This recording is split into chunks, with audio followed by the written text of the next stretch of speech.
Assalamualaikum warahmatullahi wabarakatuh. Alhamdulillah, salatu wassalamu ala Rasulillah wa ala alihi wa sahbihi wa man tabi'ah hudah. Asyhadu an la ilaha illallah wahdahu la syarikalah wa asyhadu anna Muhammadan abduhu wa rasuluh.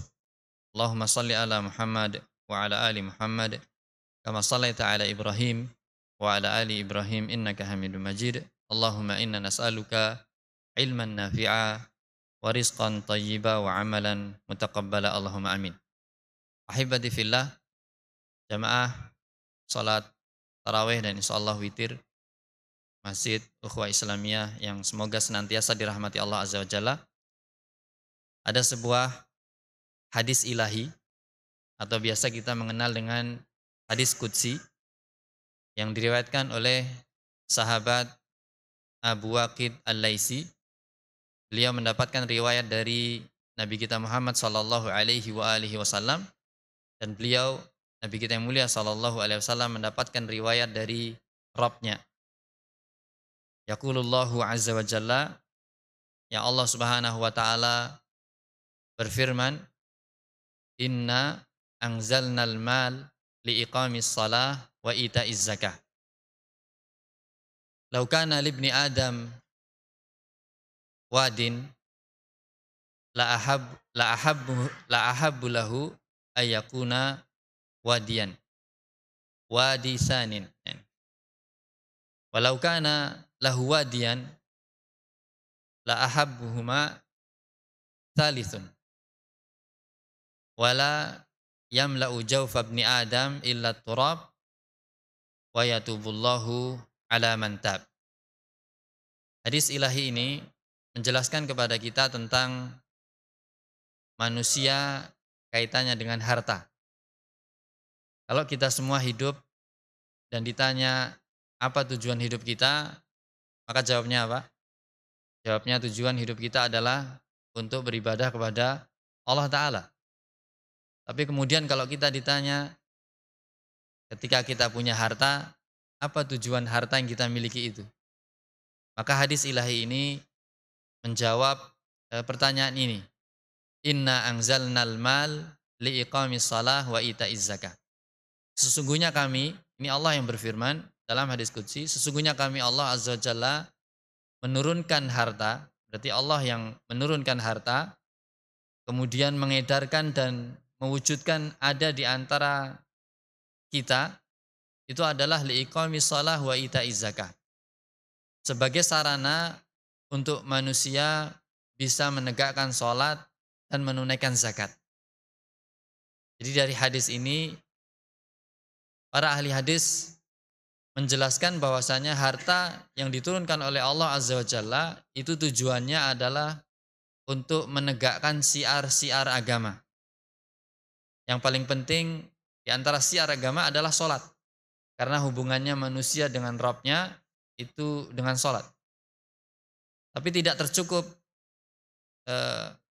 mengkerucut pada satu hal saja, ternyata ibadah yang berikutnya itu adalah yang kaitannya dengan manusia, yaitu mengeluarkan zakat. Dan tentunya tidak hanya sholat dan zakat. Uang yang kita miliki, harta yang kita miliki ini untuk kemudian membantu kita bisa beribadah kepada Allah Subhanahu wa Ta'ala. Tapi memang kita ini sebagai manusia diciptakan oleh Allah Azza wa Jalla, hati kita condong kepada harta. Siapa yang tidak senang dengan harta? Gak ada. Bahkan manusia itu senantiasa mengejarnya. Meskipun sudah memiliki banyak di rumahnya, dia tetap ingin memiliki yang lain. Sebagaimana hadis ilahi ini menyampaikan, kalau anak Adam itu punya satu lembah harta itu bisa jadi satu lembahnya berupa apa? Emas, atau berupa perak, atau mungkin ternak. Satu lembah isinya harta. Udah punya itu dia, tapi kemudian dia menginginkan yang kedua.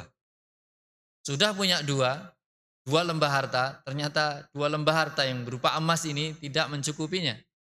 Masih menginginkan yang ketiga.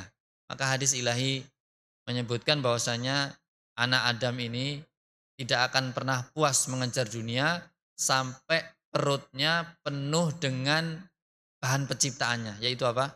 Tanah. Sampai kemudian dia mati, maka dia sudah tidak apa? Sudah tidak punya keinginan untuk mencari dunia. Bagaimana bisa mencari dunia? Sudah mati.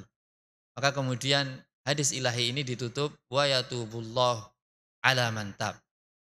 Kalau kita lihat gramatikal bahasa Arabnya, tsumma yatubullahu ala man tab. Tsumma itu litarahi, untuk memberikan jeda. Jadi manusia hidup di dunia ini diperintahkan untuk beribadah, bukan diperintahkan untuk mencari harta. Bahkan harta yang dia miliki itu untuk membantunya apa? Beribadah kepada Allah. Tapi setan pasti akan menggoda dan kadang dia terlalaikan dari tujuan utamanya, yaitu beribadah kepada Allah SWT. Maka kemudian Allah memberikan waktu untuk kemudian dia ini sadar dan dia mau bertobat. Wa yatubu itu fiilnya mudhari', present continuous tense, berarti hari ini dan selanjutnya. Berarti Allah senantiasa apa? Senantiasa menerima taubat. Ala mantab. Tapi bagi siapa? Bagi yang mau bertobat dan bahkan sudah melakukan pertobatan. Maka ini adalah hadis yang menyadarkan kepada kita, kalau kemudian kita berlaku di dunia ini dan kemudian kita mencari harta untuk menegakkan kehidupan, ternyata harta dan kehidupan yang kita miliki ini ada tujuannya, yaitu hanya beribadah, menyembah kepada Allah semata, sebagaimana dalam surat Az-Zariyat, "Wa ma khalaqtul jinna wal insa illa liya'budun." Tidaklah aku ciptakan jin dan manusia untuk beribadah, kecuali hanya untuk beribadah kepada aku. Kemudian Allah berfirman, "Ma uridu minhum mir rizkin wa ma uridu ayyutimun." Aku enggak butuh rizkimu. Aku enggak butuh kamu. Bahkan aku enggak butuh kamu memberi makan kepadaku.